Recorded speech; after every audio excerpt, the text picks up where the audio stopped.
hoy mismo. Ya tenemos en línea telefónica al licenciado Rolando de Manuel Pérez. Licenciado, buenos días, bienvenido a PAB. Muy buenos días, Alfonso, y buenos días al público que siempre te escucha. Bueno, aquí el viernes pasado el gobernador ha hecho un juego de pie donde dice una cosa y después dice que dijo otra cosa y después dice que va a hacer otra cosa. Sí. Porque él lo que hizo era que la Junta había tirado la línea donde no era que haya que tirarla, porque él dice que aunque él está dispuesto a firmar el proyecto de ley que propone a que le recorten las pensiones a los pensionados. Vamos sobre eso, por favor. Sí, mira, desde Ricardo Rosselló, el depuesto, los gobernadores, salvo un hiato con Wanda Vázquez, que en un momento ella apoyó el recorte de los pensionados, luego se arrepintió, pues todos han estado claros de que es una injusticia recortarle las pensiones a nuestros pensionados porque los pensionados no reciben aumento de costo de vida desde el 2007 y han tenido varias reformas, 2 o 3 reformas donde le han recortado otros beneficios. Y entonces el plan de recortar ahora las pensiones otra vez, pues llevaría a los pensionados a la miseria, ¿verdad? Y el costo político, obviamente, de cualquier gobernador, porque son más de 160,000 pensionados. No todos van a recibir el recorte, eso está claro. Son los que ganan una pensión de más de $1,500 al mes. Pero es un asunto de vida o muerte para los pensionados que reciban el recorte, porque los pensionados no solamente se cubren sus costos con esas pensiones, sino que en muchas instancias protegen a la familia extendida, pagan la escuela de los hijos, de los nietos, etcétera. Y en eso pues tienen una carga económica bien alta, particularmente de gastos médicos. Pues resulta que en este esfuerzo el gobierno sabe, la legislatura también, que si no aprueba la legislación habilitadora le trancan la mesa de dominó a la Junta, porque la jueza no puede confirmar el plan de ajuste de deuda si no está la legislación habilitadora. Y esa es la herramienta más importante que tiene el gobierno y la legislatura para parar el recorte a las pensiones. Pero ya tuviste a Tatito Hernández, el presidente de la Cámara, y ahora el gobernador, diciendo que estarían dispuestos a establecer la legislación, a aprobar la legislación habilitadora del plan de ajuste de deuda, pero que no tenga recorte. Y aquí es que viene el doble discurso de Pierluisi. Por un lado, Tatito está diciendo que se debe subir la barra a $2,000 mensuales y que de ahí en adelante sea que se recorte. Eso también es una traición a los pensionados porque él tiene el poder, Alfonso, de parar el recorte a las pensiones simplemente por no actuar. Pero por el otro lado, Pierluisi está diciendo un disparate tremendo, que es un juego de pies para salvar cara. Él está diciendo que no acepta el recorte, pero que estaría dispuesto a firmar la legislación habilitadora. Y ahí es que viene la mentira grave. Si ellos firman la legislación habilitadora, la jueza va a confirmar el plan de ajuste de deuda y va a recortar las pensiones. Así que no es válido decir que yo voy a firmar la legislación habilitadora, pero me voy a oponer en el tribunal a que se recorten las pensiones, porque la jueza le va a pasar el rolo, porque tiene el poder de pasarle el rolo. Además, tampoco se puede aprobar un plan de ajuste de deuda, una parte sí y otra parte no, como aparentemente él está manifestando, que la jueza puede aprobar el plan en cuanto a todo, menos el asunto del recorte a las pensiones. Eso es un soberano disparate. La jueza aprueba el plan como lo someta la Junta, o no lo aprueba, pero no puede enmendarlo, ni cambiarlo, ni aprobar una parte sí y otra no. Y me parece que lo que está haciendo Pierluisi es preparando el escenario para que eventualmente se recorten las pensiones y él pueda salvar cara diciendo, yo me opuse, yo traté, pero es que no es tratar, ni es pelear, ni es argumentar, es no suscribir la legislación habilitadora, porque eso es lo único que podría obligar a la Junta de Control Fiscal a volver a la mesa de negociaciones. Mira, el gobierno de Puerto Rico ni la legislatura tienen poderes sobre la Junta de Control Fiscal. La Junta aprueba los presupuestos, aprueba los movimientos entre las partidas, la Junta aprueba los reglamentos, aprueba las leyes, puede anular leyes y reglamentos, en donde la ley promesa le dejó un reducto de poder, que si el Congreso hubiera sabido, se lo quitaba también. le deja un reducto de poder es en este asunto de la legislación habilitadora, y eso es porque viene del capítulo 9 de la ley de quiebra, que el Estado, que es el que gestiona la quiebra de una municipalidad, de una corporación pública, tiene que aprobar esa legislación. Pero como aquí hay un monstruo de dos cabezas, la Junta por un lado que quiere hacer una cosa y el gobierno quiere hacer otra cosa, pues viene esta dualidad y este choque. Pero la legislación habilitadora es vital para que se apruebe el plan de ajuste de deuda. Así que la legislatura y el gobernador tienen el sartén por el mango. Si las pensiones, voy a decir esto bien claro, si las pensiones finalmente se recortan, no es culpa de la Junta, Alfonso, es culpa de Pierluisi y del liderato legislativo que están coqueteando con aprobar una legislación habilitadora que recorta las pensiones. Porque el poder absoluto de evitar el problema del recorte lo tiene Pierluisi y el liderato legislativo. Así que es bien preocupante ese doble discurso de que ya yo estoy en contra del recorte, pero tengo que firmar la legislación habilitadora, porque va a llevar a la consecuencia de que se van a recortar las pensiones. Y eso nuestros pensionados deben estar conscientes de eso y deben ejercer la presión debida en sus legisladores, tanto de distrito como por acumulación, para que se mantengan firmes y no aprueben la legislación habilitadora si es que hay un recorte en las pensiones. Están trabajando al unísono tanto el gobernador como los presidentes de la Cámara Legislativa. O sea, esto es como un pequeño teatro, porque evidentemente si se detiene en la Cámara o se detiene en el Senado, pues el gobernador no tiene nada que firmar. Exacto. Uno piensa de que ellos en ocasiones hablan como si fueran de la lucha libre, ¿no? Que se van a dar golpetazo y que van a hacer que sus cónyuges se conviertan en viudas. Pero parecería como que tienen es un teatro, un teatro, de hecho, no muy buena, diría yo. Mira, en un principio, los líderes de la legislatura, tanto José Luis Dalmau como Hernández Montañez, dijeron cero recorte. Y los legisladores, la mayoría de ellos han dicho cero recorte, incluyendo los del PNP. Pero ellos están hablando ahora de que se recorten las pensiones por encima de los $2,000. Están cediendo espacio cuando no tienen que ceder espacio, porque tienen todo el poder. Así que la disposición de ellos a traicionar a los retirados está ahí. ¿Cuánto va a ser el monto, verdad? ¿A cuánto va a llegar esta traición? Lo van a decir los números eventualmente, pero yo creo que ellos están abiertos a desproteger a los pensionados en algún momento. Fíjate que en el asunto de Omar Marrero ya negociaron y transigieron que la Cámara de Representantes confirmara a Omar Marrero, a pesar de que es el artífice del contrato de Luma, a pesar de que ahora estamos sufriendo la contingencia de que nos aumenten un 16% del costo de la energía eléctrica, y de que Omar Marrero ha sido la persona del gobierno de Puerto Rico más servil que ha habido. Recuerda que él representó a Ricardo Rosselló y a Pierluisi en la Junta de Control Fiscal y daba ganas de vomitar, perdóname lo gráfico, Alfonso, escuchar a Omar Marrero por lo servil que era. La señora Natalia Yaresco le daba con un palo en la cabeza y él le daba las gracias por haberle dado con el palo en la cabeza. Y ese es el secretario de Estado que acaba de confirmar la Cámara de Representantes. Así que yo no dudaría que esto sea un mero teatro, que ellos al final van a coincidir los tres, ¿verdad? Los tres líderes, tanto el gobernador como los dos líderes de las cámaras, y que eventualmente se recorten las pensiones para complacer a la señora Natalia Yaresco y a la Junta de Control Fiscal. Ahora, el elefante en el cuarto, Alfonso, es que la propia Junta de Control Fiscal, a través de su economista principal y que es perito, experto, que va a declarar en el caso de confirmación, dice que como está la situación económica y como está el plan fiscal y la disposición del gobierno a implantar reformas estructurales, volveremos a caer en una quiebra a mediados de la década próxima. O sea, no es una especulación de la Junta. El experto que va a declarar en la vista de confirmación lo puso por escrito bajo juramento. Entonces nadie habla de eso.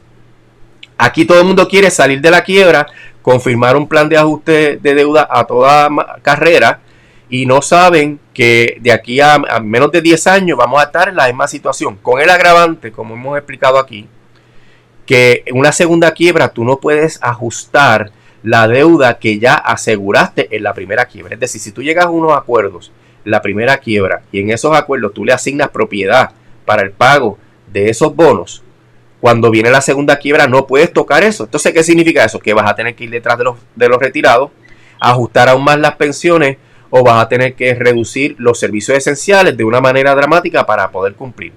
Así que estamos en un riesgo bien grande de que aún con recorte o sin recorte volvamos a caer en una segunda quiebra, y la legislatura ni el gobernador están hablando de eso cuando la propia Junta lo pone sobre la mesa. Ahora, la Junta dice que se va y que antes de eso ellos van a estar fuera. Eso, como dicen los abogados, cuare, ¿verdad? Eso está en duda, por lo que hemos hablado anteriormente también. Pero si la Junta tiene la idea de que una vez ellos ajusten el plan de ajuste y se vayan luego de los 4 presupuestos balanceados y al acceso a los mercados a costos razonables, pues nos deja el problema a nosotros. Y la Junta entonces no salvaría cara, no tendría nada que ver con ese problema, y van a decir que es culpa otra vez de los políticos de Puerto Rico. No, eso está en el plan fiscal y está en el plan de ajuste, en el disclosure statement, y está en el informe pericial de Andrew Wolf. Y yo creo que eso es lo más importante que tiene la legislatura para determinar si aprueba o no la legislación habilitadora. No es solamente las pensiones, es que el plan no es viable, y si no es viable, firmar eso es una sentencia de muerte para Puerto Rico. Licenciado, en la nota del Nuevo Día que sobre este tema se le atribuye una cita al gobernador que dice que en el plan de ajuste hay unos beneficios, esta es la palabra citada, maravillosos. ¿Usted sabe a qué beneficios maravillosos se refiere el gobernador en el plan de ajuste? En realidad ese señor es realmente un mentiroso. Mira, ese plan de ajuste de deuda está pagando deuda ilegal. Aunque ellos te maquillan los números para que aparente que hay unos beneficios sustanciales, están pagando cosas que no debieron pagar, y la Junta demandó a esos bonistas y tenía argumentos sólidos y firmes para que esos bonos fueran anulados. Entonces ellos demandan, amenazan, llevan el caso hasta el límite antes del juicio, entonces transigen y le dan 70% del crédito a esos bonistas, cuando esos bonistas los compraron, los bonos, son bonistas buitres, ¿verdad? Que compran los bonos que están en una situación precaria y los compran a 30 centavos, y entonces ahora le dan 70 centavos de dólar. Una ganancia extraordinaria. Eso no es maravilloso para Puerto Rico. Vamos a estar pagando bonos por 30 años que en un momento pudimos haber anulado, porque son bonos que se emitieron ilegalmente o que no tenían garantía de pago, y que cuando no se tiene garantía de pago en un proceso de quiebra se le puede dar cero en un plan de ajuste de deuda. Así que realmente es mentira lo que dice Pierluisi. La deuda se pudo ajustar de una manera más dramática, y los 1.500 millones anuales que hay que sacar para pagar esa deuda, que según Pierluisi es maravillosa, va a ocasionar unos recortes dramáticos en los servicios esenciales. Mira, ahora mismo el presupuesto es de 10.112 millones, un presupuesto más alto que lo normal, porque ha habido todos estos influjos de fondos federales, etcétera. Si le fuéramos a quitar a esos 10.112 millones los 1.500 millones de dólares de pago de deuda, ¿a quién se los vamos a quitar, Alfonso? ¿Al Departamento de la Familia? ¿A la universidad? ¿A la policía? ¿Al Departamento de Salud? O sea, eso va a tener un impacto significativo. Y te van a decir, pero es que antes pagábamos mucho más. Es cierto, pero pudiste haber llegado con la herramienta que te dio la ley promesa a un pago que realmente fuera sostenible, como dicen los economistas. O sea, desaprovechaste una oportunidad importantísima, histórica, de llegar a unos niveles sustentables de pago de la deuda. Los economistas han dicho, incluyendo los extranjeros que son expertos en deuda, como Martín Guzmán y Stiglitz, han dicho que no podemos pagar más de 600 millones al año. Y esta gente va a comprometernos con 1.500 millones. Y ahí es que viene el problema de la solvencia a mediados de la década próxima. Así que no es para nada maravilloso. Se desaprovechó la herramienta que dio Promesa. Promesa tiene dos componentes. Uno necesario y otro totalmente objetable. Necesario es el ajuste de la deuda, y el objetable es la Junta de Control Fiscal. Pero si te dan el mecanismo de ajuste, ¿cómo tú vas a subutilizarlo para tener que pagar una deuda que luego no vas a poder sostener? Es realmente un absurdo. Bueno, quizás lo que apreciamos, los beneficios son maravillosos, pero son para los bonistas buitres, no para el pueblo de Puerto Rico. Tienes toda la razón. El gobernador está actuando, está hablando ahí como abogado de los bonistas buitres, no como gobernador de los puertorriqueños. Licenciado, mientras esto ocurre, el presidente de la Cámara estaba reunido en Nueva York con el congresista Richie Torres y se ha expresado a favor de sacar a la Junta de Control Fiscal, ¿no? Esta es parte de una, estoy citando aquí del periódico El Vocero, de una extensa jornada dirigida a unar esfuerzos y coordinar los pasos estratégicos para sacar de Puerto Rico a la Junta de Control Fiscal. Y entonces habla aquí dice el presidente de la Cámara, acordamos institucionalmente apoyarnos, los congresistas, con nuestros grupos técnicos legales en la redacción de la medida para darle fecha final a la salida del ente fiscal, cierro la cita. ¿Es posible hacer un proyecto de ley que le ponga fecha cierta a la salida de la Junta? Sí, ese es el problema que hay con el lenguaje de la ley promesa y la realidad del proceso de quiebra que hemos comentado. Que de paso te menciono que David Skill volvió a escribir otra columna donde me menciona, diciendo, honrándome con decir que yo soy uno de los opositores principales a la Junta de Control Fiscal. Él vuelve a decir la generalidad de que se van con los 4 presupuestos balanceados y el acceso a los mercados a costos razonables, pero no contesta ninguno de los planteamientos procesales del trámite de quiebra que hemos señalado, que es que la ley dice que mientras haya caso de quiebra la Junta tiene que estar. Entonces el presidente de la Cámara está en esa gestión porque él le escribió una carta también a Skill diciéndole, mira, hay todos estos problemas que indican que la Junta se va a quedar mucho más allá de los 4 presupuestos balanceados, y Skill le contestó con la misma generalidad, y por eso es que se está buscando una enmienda a la ley promesa, porque es de la única manera de que una vez la Junta consiga los 4 presupuestos balanceados y el acceso a los mercados, se pueda ir, porque habría que pasarle la autoridad de procesar el caso de quiebra al gobierno de Puerto Rico. Mientras no se enmiende la ley promesa para hacer eso, la Junta tiene que quedarse porque es un mandato de la propia ley que dice que ellos son los representantes del gobierno. Y créeme que las controversias que van a haber sobre el plan de ajuste de deuda van a durar años, porque es la norma general en este tipo de quiebra tan complicada. Detroit lleva 7 años y es una quiebra de 18,000 millones. La quiebra nuestra es de más de 150,000 millones. Así que es necesario cambiar la ley. Si eso es viable en términos políticos, eso es otra historia. Un solo representante tiene que movilizar a 434 representantes para que se apruebe esto, ¿verdad? No todos tienen que votar, es 200 y pico, tú sabrás el número exacto. Pero en realidad son 435 representantes en la Cámara y 100 senadores. Pero el esfuerzo es necesario porque si no nos vamos a quedar con una Junta de Control Fiscal por 15 o 20 años, Alfonso.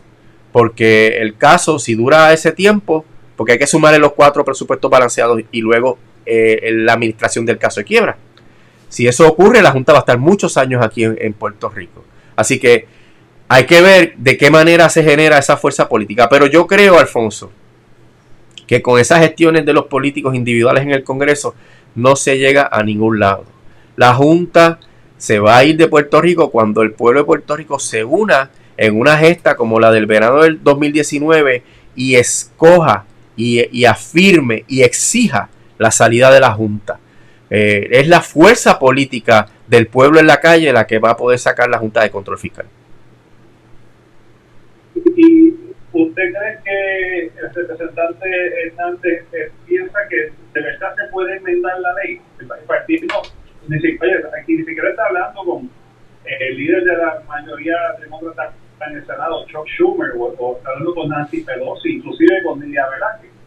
Yo no conozco a este congresista, pero ciertamente no es tampoco más importante el Congreso, mucho menos el autodemócrata. Totalmente de acuerdo contigo. Pues no hay peor gestión que la que no se hace, Alfonso, pero está empezando prácticamente en cero. Y yo creo que la gestión debiera ser de esa manera, explicándole cuál es el problema técnico que tiene la ley en cuanto a la supuesta salida de la Junta y la realidad del caso de quiebra, para que se vea que hay un problema. pero sin fuerza política detrás en términos de apoyo a esa gestión, en términos de unidad de los sectores políticos aquí en Puerto Rico, pues no va para ningún lado porque los congresistas no sienten esa presión. Los puertorriqueños no votamos en ninguna manera por los legisladores en el Congreso. Los puertorriqueños no hacemos presión política suficiente allá en Washington y en los diferentes estados para que los congresistas se muevan. Realmente estamos en una situación de fuerza política bien precaria. Hace falta realmente virar la mesa aquí en Puerto Rico, Alfonso. Si no viramos la mesa aquí en Puerto Rico, el Congreso no se va a fijar y no va a mirar esto desde otra perspectiva. No se lo comento porque me da la impresión que Hernández está haciendo más o menos lo que está haciendo Pierluisi en otro escenario, ¿no? Pero igual que Pierluisi dice que tiraron la línea por donde no es, pues Hernández piensa de que enmendar una ley que para las personas fue extremadamente difícil. Hubo tanto de demócratas como republicanos tuvieron que lograr brazos para conseguir un consenso en un momento donde el consenso era muy difícil. Ahora yo diría que es prácticamente imposible. Pero revisitar promesas con el ambiente político que hay en Washington, yo creo que, bueno, es más difícil que imposible, diría yo. Por eso digo, a menos que la fuerza venga de acá, del pueblo, y que se cree un problema político para Estados Unidos que los obliga a actuar. Pero una gestión individual de un presidente de la Cámara con un solo representante no va para ningún lado. Yo coincido contigo. En la calle, entonces, ahí está la presión política, ponérsela al gobernador como se hizo en el verano del 19. Correcto, esa es mi apreciación, Alfonso. El Congreso no se fija en Puerto Rico a menos que no haya un problema serio. Y el problema en términos de la ley promesa hay que crearlo desde acá.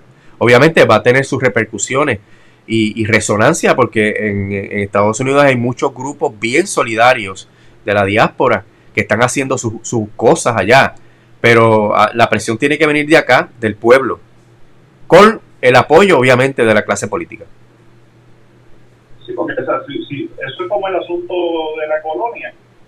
Mientras los puertorriqueños no se quejen, o sea, si para los puertorriqueños la colonia no es un problema, pues mucho menos el Congreso. Totalmente de acuerdo. No vamos a mover un dedo porque la colonia es complaciente para el Congreso, para las empresas que tienen a Puerto Rico como paraíso fiscal, para las pingües ganancias que sacan las empresas norteamericanas de la relación colonial con Puerto Rico. O sea, Puerto Rico es el negocio redondo para Estados Unidos y a menos que no se haga algo dramático, no va a cambiar la relación política con Estados Unidos.